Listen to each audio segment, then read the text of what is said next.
It's pretty high up there as far as environmental sustainability. We're going to take this house apart, salvage 70% of it. Everything we need to survive, we are producing.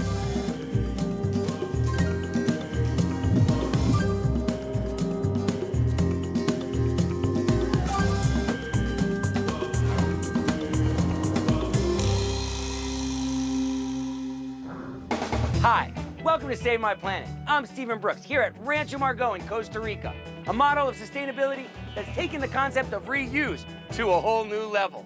But we'll talk about that in a bit.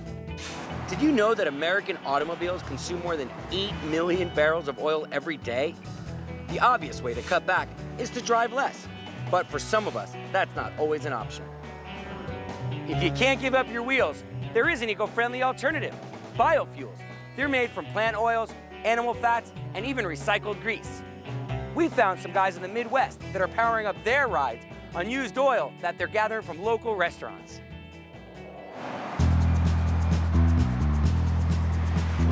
My name is Ikram Bukhari. I believe that we have a finite number of raw materials in the world, and fuel is one of them. And right now, the carbon emissions that happen with cars really is breaking down the ozone and warming up the planet. And so this is just my effort, my small effort to try to kind of reverse that to some degree. I started my epiphany about 10 years ago, and it was important for me to drive something that was more green. And I started learning more about diesel, and I found out more about the newer diesel engines, much cleaner, much more quieter, far more efficient. And for that purpose, I said, okay, well, this is the shift that I'm going to make. My name is Pete Probst. I help run a nonprofit called Chicago Biofuels. Chicago Biofuels was founded by about 5 core individuals who basically were looking to buy biodiesel in the city, and we found that it just wasn't available. So we started an organization where we could start picking up waste vegetable oil from restaurants to use in our diesel vehicles. This is a little setup that we use for filtering vegetable oil, and this basically just cleans the vegetable oil so that we can use it in vehicles that are modified to be able to use it. There's basically 2 ways you can use vegetable oil in a diesel vehicle. You can either modify the vehicle or you can modify the vegetable oil. When you modify the vegetable oil, that's what's called biodiesel. And basically you're doing a chemical process and are changing the characteristics of the vegetable oil so it's the same viscosity as petroleum diesel. But what if I want to kiss my gas station goodbye and make the switch to straight vegetable oil? Because it is thicker than diesel, when you want to use vegetable oil in a car, you can't just pour it right in. You have to modify the vehicle. My car is a Volkswagen 2005 diesel. We bought a system that allows us to basically switch from diesel to vegetable oil. It's a series of hoses and some electronics. You look at the car, you can see that really it just looks like an ordinary car. We wanted to make sure that the majority of the components of the vegetable kit really were buried in the car. What you have is this large filter that filters the oil, just like a car's normal oil filter, and then basically runs the vegetable oil right through the engine. Think of it like 2 hoses, one hose that runs diesel and the other one that runs vegetable, and there's an electronic switch that just switches back and forth. Because vegetable oil is thicker than diesel, usually you have 2 fuel tanks, one for the diesel fuel, one for the vegetable oil. You start up on the diesel fuel while your heaters are heating up and heating the vegetable oil, and then you switch over to vegetable oil. The temperature has to be over 160 degrees. And what I have is a temperature gauge right here, this blue dial, that tells me what the temperature is. So as soon as it hits 160, this light goes on that basically tells me that the kit is ready to switch over. And so then what I do is I just press the button, and you can see that it's now converted over. And you can't hear it, you can't feel it because it's very seamless. There's no difference. It's running right now strictly on vegetable oil. And the best part, they're using oil that otherwise would have ended up in the trash. It's a reused fuel.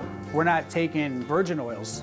We're basically taking oils that were discarded from restaurants. Hey, Christy, how you doing? Hi, Pete. How are you? Pete comes in about once a week, hauls the cooking oil away, and we feel great. We are not only saving money, we are doing something to save the environment, and it's a win-win situation as far as we're concerned.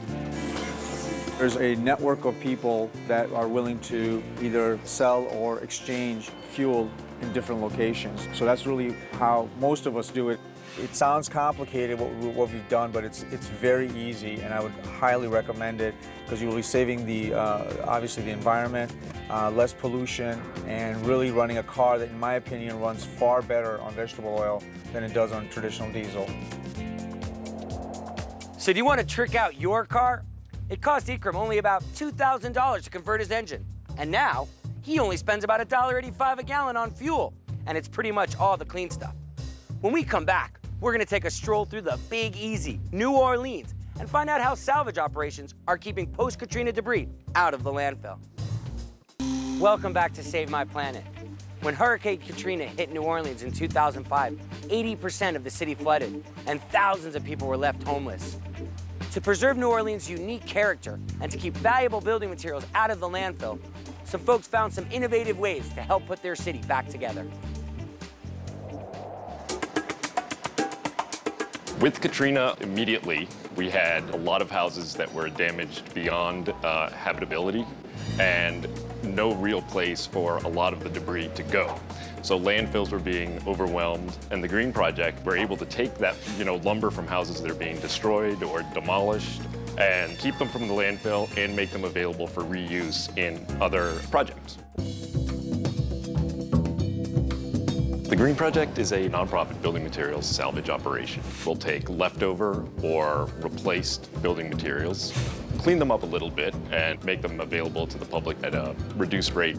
With an old city like New Orleans and its 200-year-old architecture, salvage operations become very important just so that both historically significant pieces and matching pieces are still available to the public.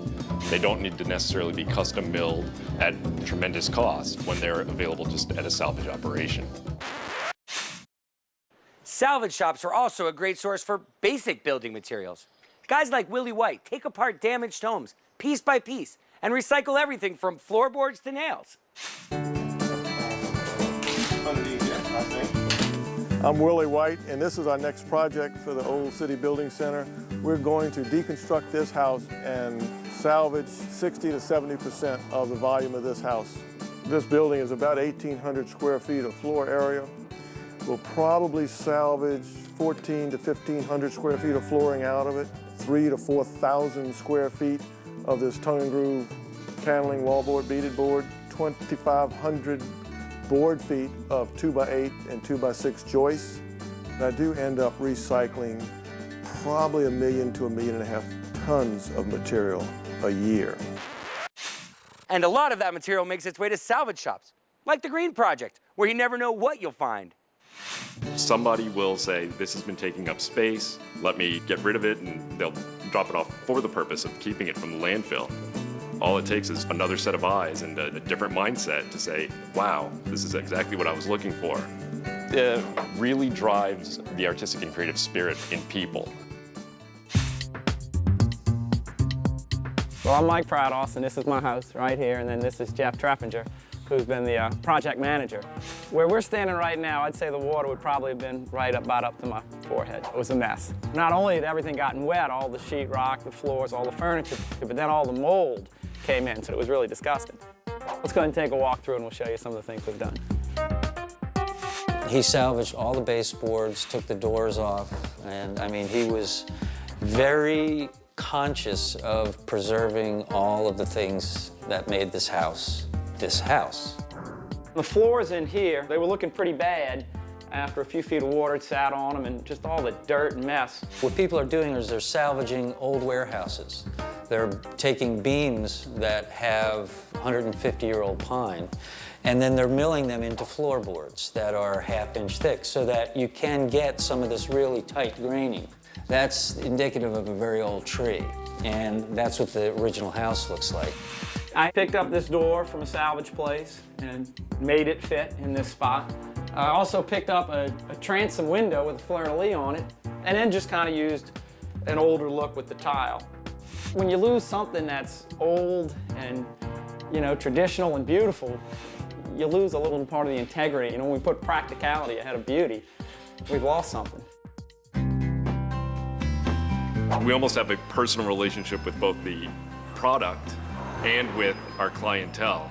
And so bringing them together makes us feel as though we're helping on two fronts.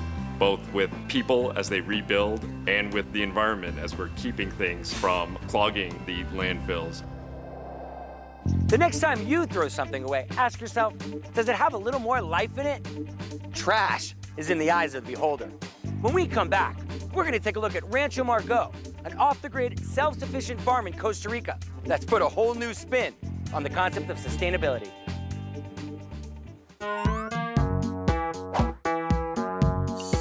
If you're redecorating or refurnishing your home, you can reduce your carbon footprint with pre-owned furniture.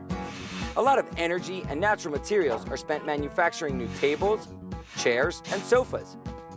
But you can help save those resources and save money by buying from vintage stores and salvage shops. Plus, giving a new home to old furniture will keep it out of the landfill. Welcome back to Save My Planet. We're here at Rancho Margot, an integrated resort in Costa Rica, where sustainability isn't just a buzzword, it's a way of life.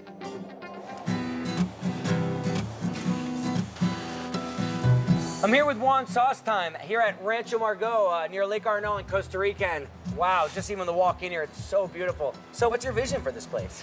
Well, it's sort of like an integrated resort, self-sustained, self-sufficient, and we do things by closing the circle. It's not a little operation where you say, come and look at my chickens. It is a totally self-sufficient, integrated resort that we are trying to create. Great. I always say we have three legs to stand on.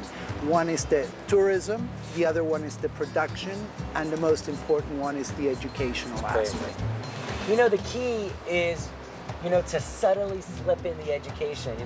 Sure, we're coming here to this hotel and there's a lot of fun things. We can go horseback riding, we can see waterfalls. But it's like you sneak in that education. It's all of a sudden people are like, wow, I've come here to Rancho Margot and I've learned so much. It really sounds great, Juan, But enough talk. Can we go see the place? Let's go. Come on. So here we are at the chicken coop. Looks like you got a lot of chickens here, Juan. We have about 500-600 chickens right now. They eat everything natural. They're outside. So how many eggs are these chickens producing? Next year, we hope to produce about 200,000. I think we'll have a good market for them. People love to eat eggs, and the taste is totally different. It's really important when you go shopping at your markets for eggs, to try to find out where they're coming from. Try to find organic, try to find free range, try to find chickens that are happy, because a happy chicken means a happy egg. You have other animals as well, Juan? Sure, we have cows, we have pigs. The goal for next year as far as pigs go is for about 600 pigs a year. And to process the meat here. We sell already meat to our employees. We use the meat also for feeding our guests. I just want to make sure that whatever I eat is healthy and raised in a certain way.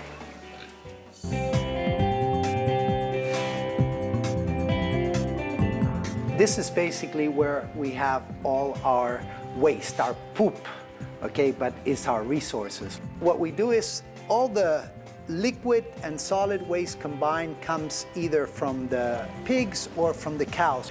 The solid waste we give to these guys here, these worms. So all these worms here are digesting all these nutrients that are in here and basically turned this poop into wonderful rich soil and great protein source for our chickens. The chickens just take all the worms out of there and we get fantastic earth.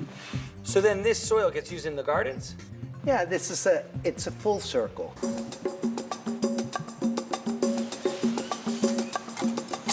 Oh, this is so beautiful, Juan. How much area do you have under cultivation? Well, we have about 10 acres that we're growing things on. We grow everything that we possibly can. It's a little difficult, but it's a long-term process and it's fun. We have our whole lives. And it tastes wonderful. It really does. Want to bite? Yeah. Wow, you have a lot of compost, Juan. What are you doing with it all? Well, we're heating water. Compost? Yeah, we have about 20 tons of compost heating up all the hot water for the bungalows. So explain, Juan, how exactly does this work? Well, basically you have organic matter that decomposes and you end up getting about 70 degrees centigrade of temperature inside. Here we run about 7 kilometers worth of tubing through here. So what happens is that hot compost, after a while in contact with these pipes, is heating up the water inside. It's all part of using the technology in a way that it still has a low impact, but it's not against using technology.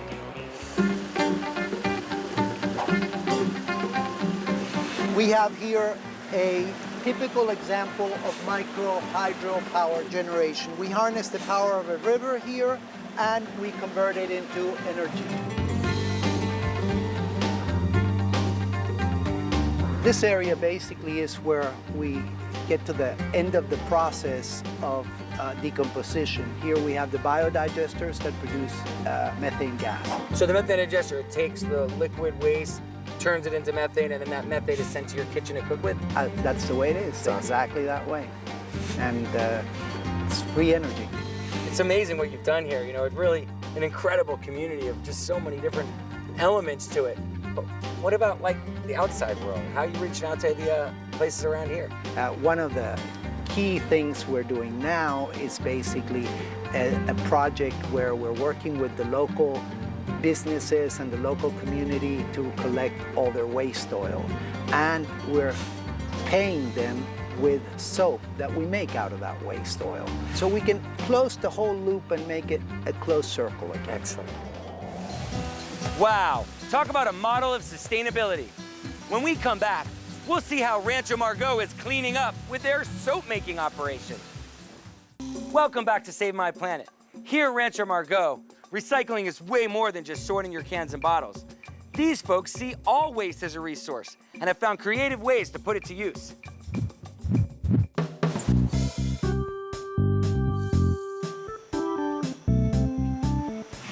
I'm here with Medardo Moscoso, or we call him Mosco for short. And he's an agricultural engineer here at Rancho Margot, and he is also a soap maker, isn't that right? Is that right? Very cool. And it's quite a unique process they're doing here. Walk me through it, will you? Okay, we make soap here using the vegetable oil. So this, for example, is the oil that is coming to the kitchen. This is already filtered. We remove all the sediments and all the solids. So you mean this oil comes straight from the kitchen?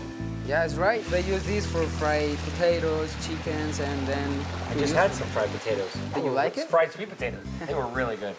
So then from here, what do you do? We mix your sodium hydroxide with a vegetable oil. And we are So gonna this have is soap. sodium hydroxide? Exactly. Sodium hydroxide. That's lye. So we're gonna put the lye on the vegetable oil, and you're gonna see... Is it going to explode? No, I'm just probably. And then we have to start move for like 20 minutes, and you can see how we change the color. Now we are doing soap. And, Wow. Oh, wow, look at that. It's getting all milky. and this is important for us because we reduce the pollution that we can produce at the rivers. Right, because obviously, you know, disposing of vegetable oil is a really, really bad problem. So sometimes, you know, bad restaurants will like pour it into rivers and stuff. So this is a really great solution. Wow, it's starting to look like soap. So now you can put some exfoliants. We have volcano, stones. This is coffee. Wow. So you would put this in like as an exfoliant? It's Or... exfoliant. What about for else? smells? Smells. We have ginger. Okay.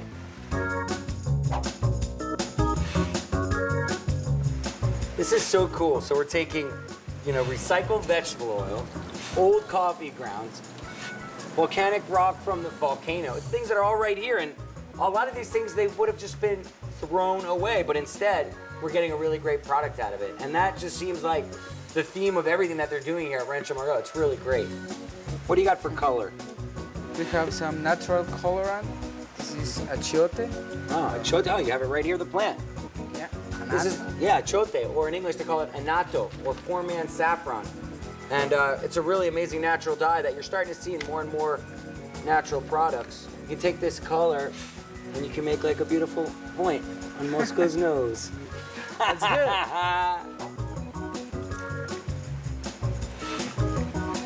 So what happens next? So next we have to put this in this container that we have here. And how long does it stay in here? 45 days. 45 days, wow. So that's it. We just did all that. We just stirred it. We add that, add the color, add the volcanic, and now we pour it in here. It sits for 45 days, and then we have this soap. Right. Wow, that's so incredibly simple. I never knew. Wow, de verdad, Moscow, I really, really enjoyed it, man. Thanks so much for showing me that, and everyone knows I could use a little soap. You're very welcome. Cool, man. You can Great take to some. meet you. Take Nice care. to meet you. From fueling cars to making soap, who would have ever thought there were so many ways to reuse vegetable oil? The next time you spot some waste, see if you can find a solution that doesn't involve throwing it in the trash. For Save My Planet, I'm Stephen Brooks. See you next time.